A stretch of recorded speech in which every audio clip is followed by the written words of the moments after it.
Happy Friday, ladies and gentlemen, brothers and sisters in Christ. Ask Us Nation. We are live in the Lion's Den. And again, if you guys haven't seen, I remodeled the place and it looks great. I personally am excited about it. So I don't really care if people are haters and they want to tell me, why did you paint your walls black? That's dumb. I think it's a vibe. And I've been waiting a long time to do something like this. And so I impulsively went and bought paint. Stayed up till 4 a.m. painting everything. And now it looks dope. But anyways, besides the point, we have a phenomenal chapter for you guys today. We are going through chapter 9, which is all about Abimelech. We kind of followed up with him a little bit in this, just kind of doing a refresh of basically like how he came into the picture, being part of Gideon's 71 different children, and him being the only one out of the group that tried to rise to power. But also his name was My Father, My King. And basically you see actually, which is weird at the very beginning of the text, it says like, you should rule over us, your son should rule over us, and your grandson should rule over us. And it seemed like that came to pass. And so we talk about a bunch of different takeaways. We got everything from this incredible parable that the son, one of the sons that escaped, actually the only son that escaped from Abimelech and his wrath, his name is Jotham, and he gives this incredible parallel that has some really cool takeaways in it, just about like how we are to uphold in our character and like who we are as a leader. But I think the biggest thing we talk about today is like, how are you with those that you disagree with? Because we're living in a very sensitive world today where you say the wrong thing and cancel culture is just, it's right after you. And like, how are you with those around you that disagree with you? Like, how do you handle that? Do you avoid them? Do you like basically cut your ties with them? Or do you like maintain the relationship, you know, all sides of the spectrum. And then on top of that, we also talk about this idea of like, your words and do they match up, and so much about leadership. If you're in a position of that, or whether it's in work, whatever it is, we talk about like the words that you say, like, does your character match up with that? Do your words follow your actions? And then we end it talking about basically like contentment, right? That's what you would say, Stefan? Contentment. Basically, like just different stages of life. Like, are you in a place that God has you, and are you tempted to move beyond that because of your own selfish ambition or because you feel God's calling you to that? A lot of great stuff in here, right?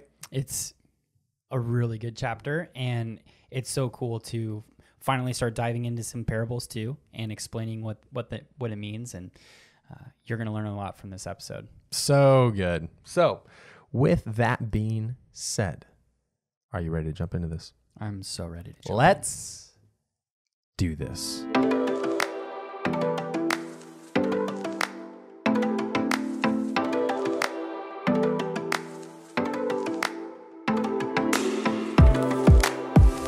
All right, brother, we're alive. Stefan, how you feeling today, brother? I'm feeling really good. I got my mocha right here. Yeah, I made you a home class mocha. It's actually really good. And you know how when you crave something, so when you get your drink at a specific coffee shop and you have to go back for it? Yeah. I'm probably going to be driving over to your house and being like, hey, I would like a triple shot mocha, please. I saw this really funny TikTok of this guy. He's just like a comedian, and he was like pretending to be a guest at a house, and the host was like, yeah, can I get you guys anything to drink? And the one guy was like, yeah, I'd love water. He's like, cool, can I get you anything? He's like, I'll have a root beer float. And he was like, what? He's like, dude, what do you know? Like, that's not what you asked for. He's like, I don't know. I don't do this thing. I don't know, man. Like, I was like, he was like, dude, just be normal. Like, ask for something else. He's like, okay. Do you guys have like ice? And he's like, yeah. And he's like, okay. Can I have a snow cone? He's like, what are you doing? Stop it. Just ask for like water or something. He's like, what is happening? Dude, you saying that just brought back a childhood memory. Whenever we went through a drive-thru or we're at a restaurant, my dad would always ask for corn on the cob. And like, he knew that they didn't have corn on the cob, but he would say like, hey, do you have corn on the cob? And I just remember being like in the car, Dad, stop it. You're embarrassing me. Even though we're in like a purple minivan, I'm already embarrassed. Oh my gosh. Dude, I in the drive-thrus, dude, I prank all the time with people. It's so funny. It's always an accent, but I usually only do it when I'm with friends because it always pisses them off and they get really annoyed and uncomfortable because they're like, stop it. But I'm like ordering through the drive. They're like, hi, we're going to go for it. And I'm like, I'd like a number 3 with an extra ketchup packet. And they're like, dude, stop. You're making this really weird. And I'm like enjoying. Honestly, I feel weird right now. Like, talking with accents. My favorite is when I get the food, I'll always make it so uncomfortable. I'll grab the food and be like, oh yeah. They're like, what is happening? The best though is like when you do make them laugh, like the workers there, because most of them really don't enjoy their work because they work at a fast food restaurant. And so if they smile, then it's made my day. But if they're not having it, those are really funny because they're like, oh, you're just like, you're trying not to laugh. I know you're like, I'm having a bad day and I want to have a bad day. And I'm like, I'm going to make this hard on you. It's my favorite. Anyways, that's besides the point. Good to know. Never go through a drive-through with Remy. just do online order pickup. All right, it'll save you the stress. All right, brother, we are going through what is it's actually titled in the book Abimelech's Conspiracy. So this is going to be all about conspiracy theories. We're just dedicating this episode to to anything and everything out there. I got a whole list for you guys about it. The first one is that the earth is flat. Okay, we need to cut this. Like, I already know there's probably somebody that was like, yep, not listening to this. We are not going over conspiracy theories. I'm going to take over from right now. So we're going into a chapter about Abimelech. And we ended chapter 8 kind of learning about Gideon. And we see the downfall of Gideon. And what's crazy is Gideon has upwards of 71 sons. But he doesn't. The man was cooking. He was cooking. He has so many wives. He has concubines in different areas. Yeah. But yet he doesn't. And a concubine, just for people who don't know what it is, can clarify that it's like a servant of like your already, like you have a wife, but then a concubine is like kind of like a, I don't know. Like, I don't think midwife is the term. I think that's different nowadays. But it's not like, is it an extra wife or is it just like someone who's also a servant? You know, honestly, I don't know. All right. Let's look it up. Let's do it together. I'm fairly positive that a concubine is like a servant. So, because this is the same as like a Hagar situation, right? Because Hagar was considered a concubine. She was someone that because they couldn't carry, they would have a servant come in and basically they would bear a child. So the definition of this is just a woman who lives with a man but has lower status than his wife or wives. Okay, it's a mistress. That's why. That's what I thought. It's a mistress. Okay. Especially because in the context of this, I think that she's not living with him. Right. She's in a different city. And so when it talks about his concubine, I think that this is just a woman that he's seeing on the side in a really nasty kind of way. Yeah. We kind of given our thoughts about who Gideon is. And I think sometimes we kind of talk about him in a really nice demeanor because of the story of the 300. But if you continue through, like, he kind of failed. And the point I was going to make is he has all these sons, but yet he doesn't have a single one who followed his footsteps in a healthy manner. I mean, some of them were short-lived in their lives because of Abimelech, we're going to go through it, just slaughters them. But having that said, so Abimelech, he rises and he goes to his mother's clan. So Gideon's a part of the tribe of Manasseh, and then this other tribe that his mother's a part of is Ephraim. So if you don't know the historical context, there's 12 tribes of Israel, and then Joseph, one of the tribes, he has 2 sons, and his sons are Ephraim and Manasseh, and there's kind of this divide between them where they kind of hate each other. You kind of hear some good stories from one side and some good stories from the other. One tribe's bad, like all this kind of stuff. So there's this, it's kind of weird. Gideon sleeping with this person from Ephraim in this area of Shechem. So anyways, he goes to his brothers and, not his brothers, but the people on his mother's side. And he says, who would it be better to be king over you? Should it be Gideon's other sons or should it be me? I'm your flesh and blood. And so he gets these worthless men. That's what the text says. And they go and they literally kill every single one of his brothers. And even like, this is crazy. Abimelech doesn't even go and ask the brothers, do you want to be kings? Yeah. Like, he doesn't even start with that. It's just, we need to kill them all so no one can rival me. Like, I need to be the sole heir of kingship. Which is also why he chose worthless fellows to be his like carry out his like deeds, is because none of them were a threat to rise to power against him. Exactly. And the way he goes about it, it says that they basically murdered them with one stone and like smashed their heads. And then later on, so we see that that is so brutal. It's like, honestly, it's so terrible. And we see his brother Jotham was one of the youngest brothers, and he escapes. And then he says a prophecy and a parable.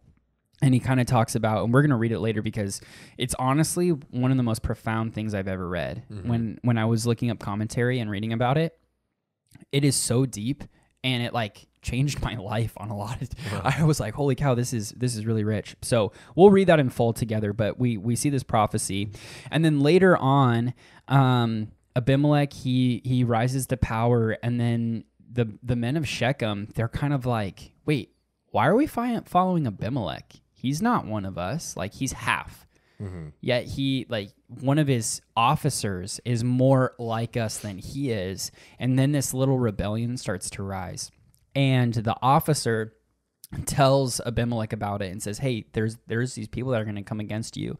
You need to get them before they get you. Yep. And so Abimelech does it. And, I mean, kudos to Abimelech. The guy is ruthless. Yeah. Like, he wins. And he goes and he wipes out all of Shechem, and then they get to this final place of Thebez, and a woman drops on his head a millstone, and it cracks his skull. Yeah. And he's fatally wounded. He knows he's going to die. So he turns. This is how jacked up this dude is. He turns to one of his other soldiers and he says, you have to kill me because I don't want to die by the hand of a woman. Yeah. Like, he's just messed up. Yep.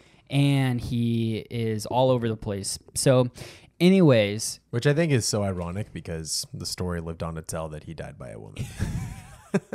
True, though. Like, total failure. True, though.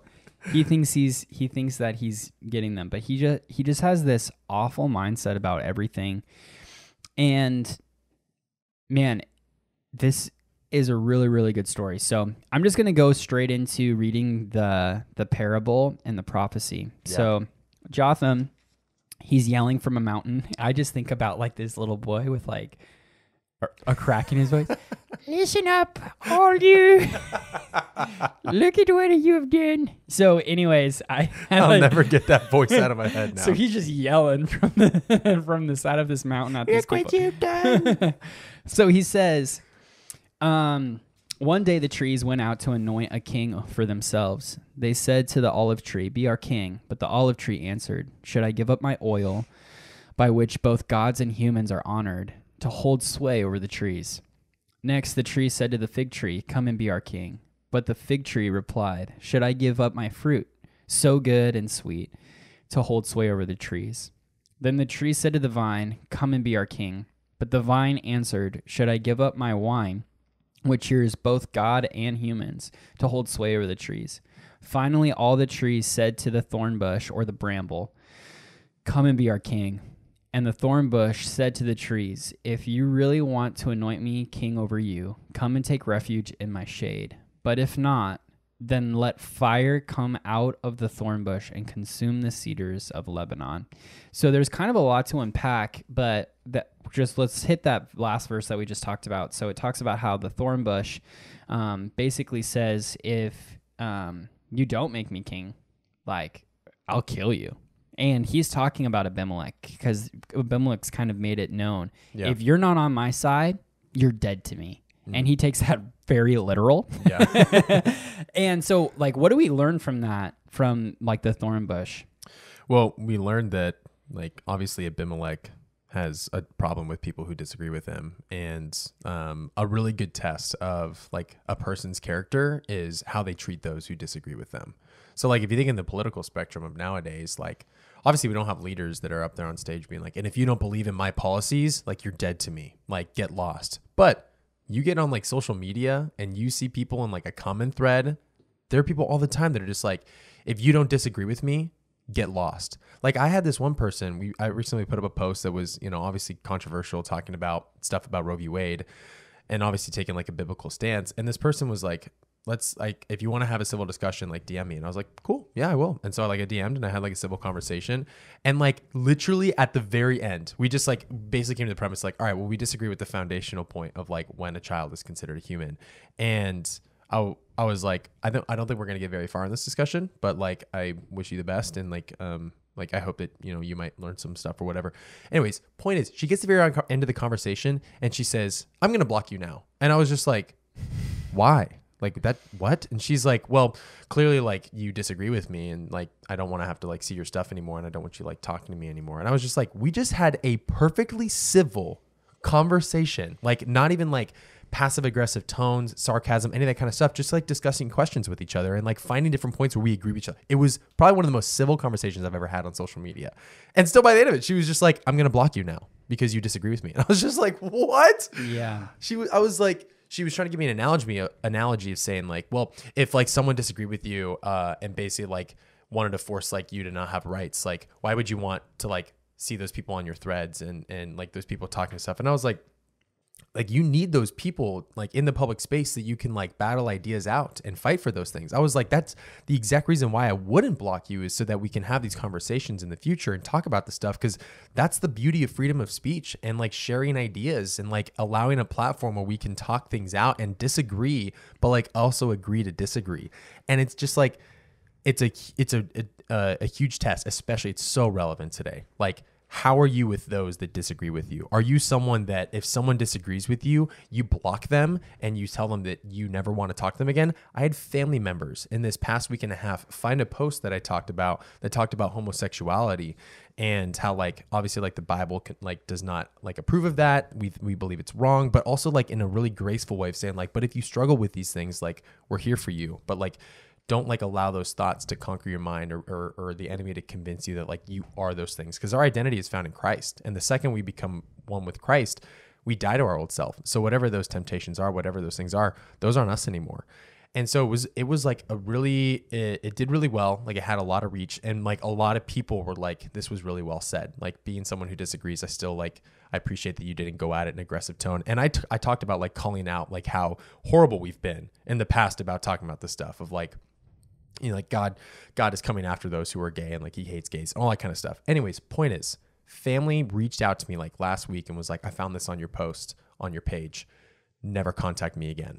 And like I had their entire side of the family basically all cornered me through social media and through text. And I had all these different texts going through and just being like, you're a bigot, you're arrogant in your views, you'll never change your mind. And I was just like, I'd love to like, if you're really passionate about this, I'd love to meet in person and talk with you. I think this is like, if this is really important to you, I'd love to just sit down and talk with it. And like, we can hear more about it. Cause clearly we don't know a lot about each other's views. We just know the basis of it, but like, we don't know each other's backgrounds with this stuff or why we feel the way that we do about these things. And I was just like, I'd love to do that. And they were basically like, no, you're not going to change your mind about it. And I just wanted to come on here and just text you. That's literally what they said. They were like, I just wanted to come here and tell you how much of a bigot you are and how arrogant. I wish you could think for yourself, but clearly you can't. You believe in this false narrative. Like, you're a disgrace. Never contact us again. And I was just like, whoa. Imagine this. Imagine I change my mind. Imagine I change my mind on something. How do I view them still? There's a bunch of a-holes. Like, if I'm being honest, like let's say I've changed my mind, but now I don't want to talk to them because like of how aggressive they are. And now I know what kind of people they are because they'll just cut people out of their lives because they simply disagree with something. I was like, I live in harmony with so many people who disagree with things. Like, we have things that we disagree on and we live in harmony. Like, you can do that. Yeah. So this is something that from the text. So like Abimelech, he uses these people to help his narrative. Yeah. And they kill all of his brothers. And then later on, they get to a point where they're like, wait, do we actually trust Abimelech? And instead of being a leader and going to them and being like, hey, like, let's work this out. Let's work together. The second he gets wind that there is some kind of rebellion rising, he kills him. Yeah. And so that's something too of like watching out for people's nature. Like if you have a friend who they come to you about tons of gossip and tons of negative things about all your other friends, and this person does this and I hate this person and all that kind of stuff. Yep. They're probably doing that about you too, behind your back, or they will eventually. And I think that's something that I hear a lot is our relationship is different. Your relationship right now might be different, but they're not different. That's their character. That's who they are. That's how they treat people. And so that's just something that Abimelech just shows is, even though that might not be what they're doing to you right now, in a year from now, could be. Yeah.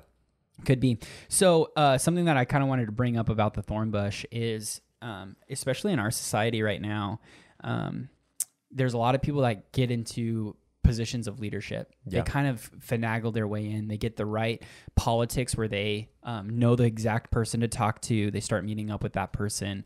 They know the words to say.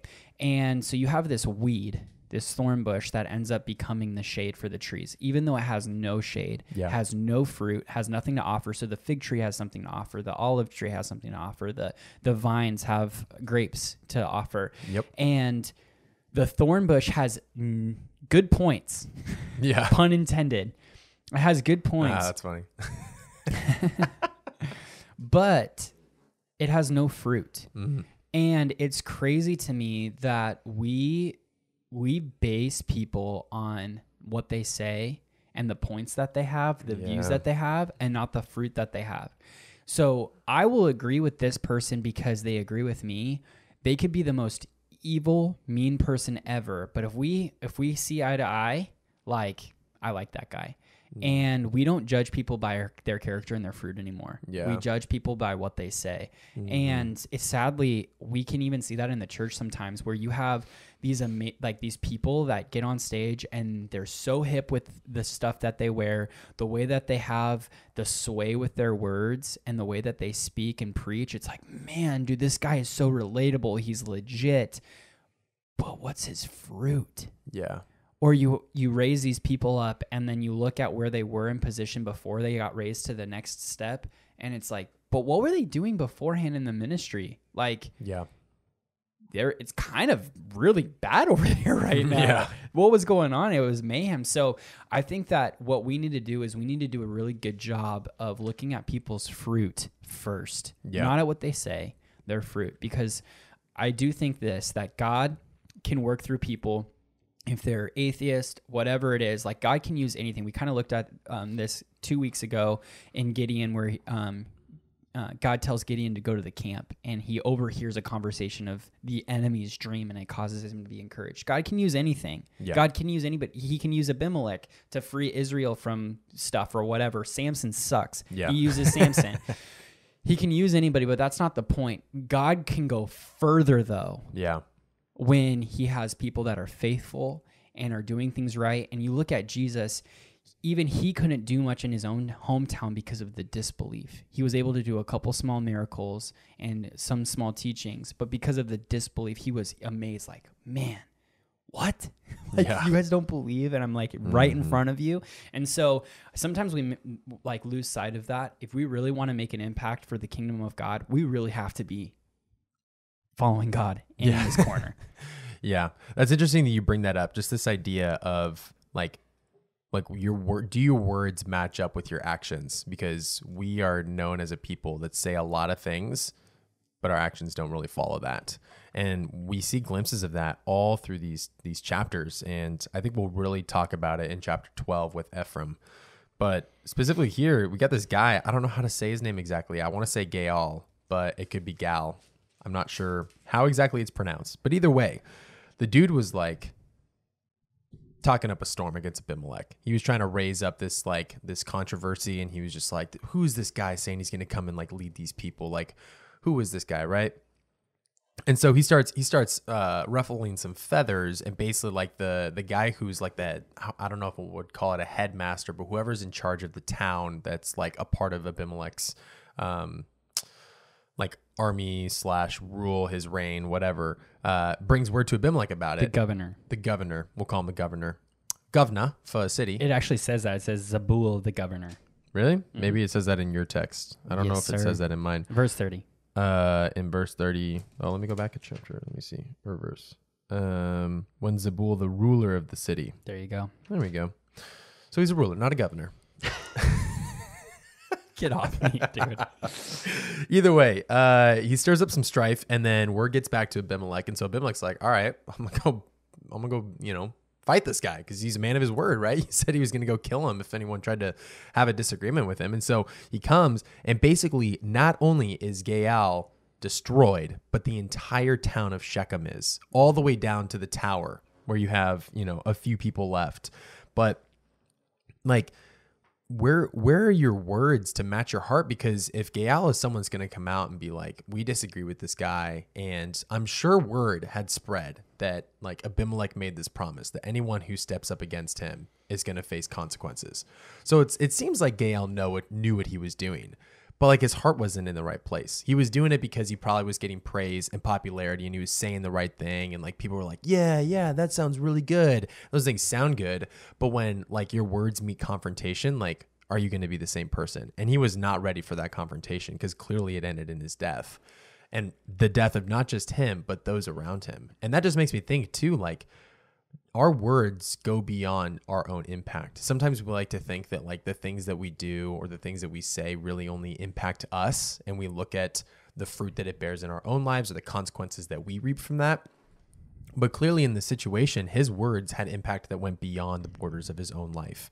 And that is like a really convicting thing to think about the words that you say on other platforms. Like think about like even for instance, like on Instagram, like if we are in the comments section and we're like battling it out with someone and we start to like get really emotional about like what we're saying, and we start getting passive aggressive, we start throwing in the all caps, and we're, yelling at people about these things, like those words might not just impact that person's view of you, but it impacts their relationship or their view on Christianity altogether. And then that in turn affects those people that were in their life that were working on like trying to build a relationship with them, because now they're tainted in that view of like Christianity. They're like, you guys are just a bunch of like mean spirited people that are trying to force your ideas, and you were not respectful during the comment section. You basically belittled me and were telling me that like I'm a murderer or I support murder and all these different things.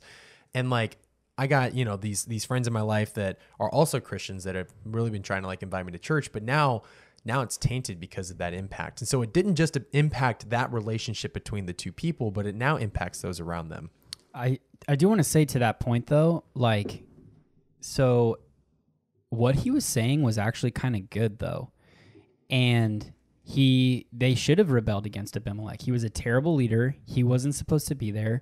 They probably they should have gotten to the point where they realized, I think we did something bad. I don't think we're on the right side of this.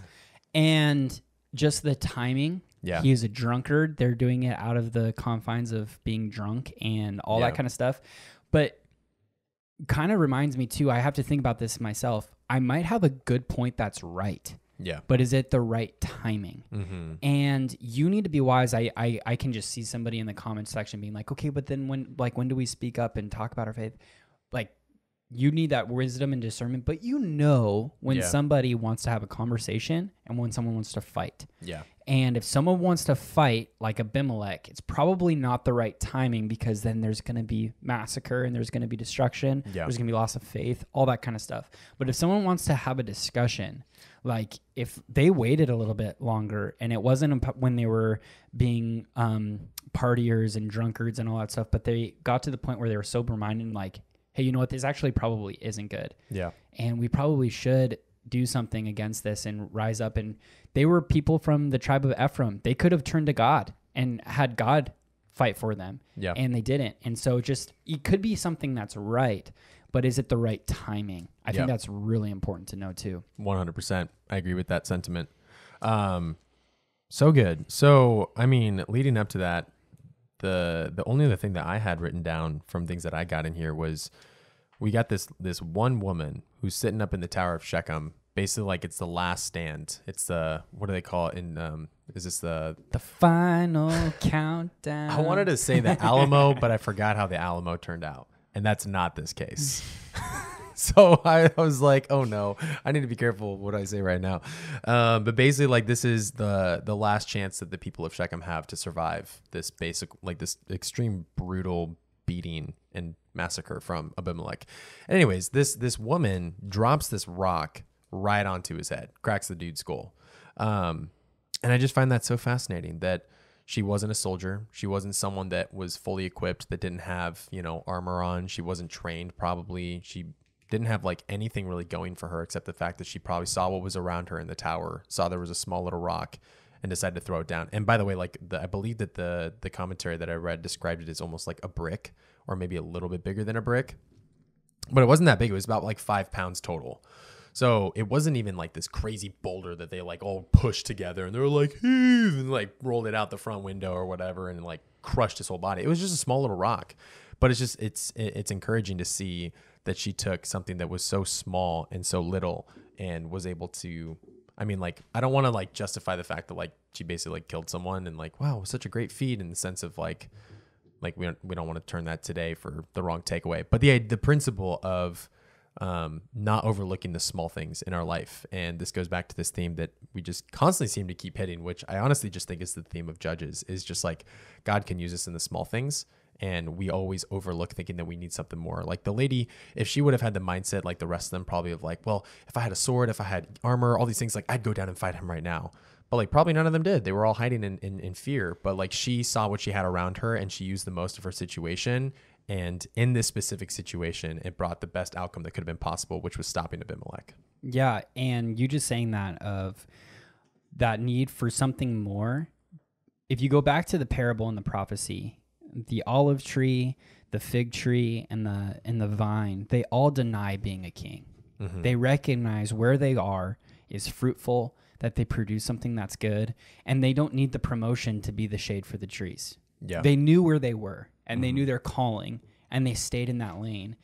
And I think this is something that we need to remember as Christians, is that the next promotion can be a demotion, because if God's not in it, you shouldn't be there. Yeah.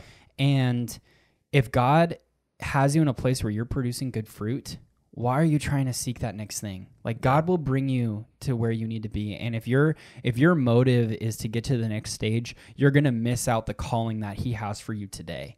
And so a couple of the things that you should just ask yourself is, if you're up for a promotion, or if you're up for the next thing, or there's a new adventure on the horizon, ask yourself, am I going to be able to produce fruit there? Like, am I going to be able to do as much for the kingdom as I'm doing right now? Yeah. And am I being asked to do this because of my fruit or my good points? And kind of, it should be a gut check of, am I in this for the right reasons? Yeah. Am I doing this for the purpose of what God has called me to do? Am I living to the capacity and the ceiling that God created me for? Or if I'm living for my own fame? Yeah. And just a super powerful text of, it's okay to not be the next big thing. Yeah. Because you having a lane and producing good fruit, or the wine, or the oil, like that's good. The kingdom needs those things. Yeah. And God's honored through those things. Right. And other people come and are glorified because of those things. Yeah. Be who God created you to be. Yeah. Which is so opposite, again, to the world that we live in, because the world tells us that like we're not there yet, I need the next promotion, the next one, because then it's like, once I make X amount of money, then I'll be more content. And so I think there was a study I read a long time ago that said that the level of contentment in a person's life when it comes to income, like the study shows that there's like a lot of differences leading up to $70,000 a year. But once you get past $70,000 a year, the level of contentment is the exact same. So whether you make $70,000 or you make $3 million a year, the level of contentment based off of your income is the exact same. And so like we live in this mindset where it's like, oh, I hit my first million. Now I got to get to my next million. And then I got to get to the next one. Or it's like, I got this one promotion and I just got to get to this next one. And there's nothing wrong about wanting to like continue to like use the gifts that God's given you to to be fruitful and to do those things and like be rewarded for your good work. But like if you have ill intention behind why you want that next thing and you want that next thing and it's all for selfish ambition or for your own gain, then obviously you need to do a heart check because you're in it for the wrong reason. But like the world today is pushing that agenda and that idea just constantly into us, that it's all about you. It's all about your life. You need to go do these things, like, you know, get to that high position, like start that business, make all this money, do all these things. And it's just about like our own glory and like what we can get out of it, when it's the complete opposite from what we're seeing, obviously, throughout the entire book of Judges, but also throughout scripture. And I think that is really encouraging to hear. It's like, if you're in a place where like you are making like the money that you need to make in order to provide for your family, and you're being generous with what you've been given, and you feel like you know, are where God's called you to do, like you're probably going to face temptations from the enemy that's going to tell you like, you need to be doing more. You need to be making more money, because if you make more money, you can give more money. And then like you kind of believe in those half truths or whatever it is. And then you start to get distracted. And when you're distracted, it makes it really hard for you to be like solely undivided for the kingdom and for what you've been called to, because you're focused on these other agendas or these other goals where you're like, oh, once I get to this place, then I can start doing more. And so then your focus is not, what can I do for the kingdom right now in the situation that God's placed me in? It's all about like, oh, well, let me work on this thing first. And then when I get to that point, then I'm going to start doing more for the kingdom, because that's what God has called me to do. Yeah. Wow. What an amazing chapter, and just the good reminder of being who you're supposed to be and not seeking that next adventure. And also being someone who recognizes if you're constantly seeking that other thing, you will trample over whatever in order to get there. And be content with where God has you today. Be okay that, you know, there's only one president of the United States. Yep. Be okay that you might not be that person. Yeah. You know, and we have other callings and we have other gifts, and you can use those in so many different ways. So what a beautiful reminder that God is good and he is present. And if you're present and you're focusing on what you have, you're not going to miss out on the kingdom of God. Yeah. So good.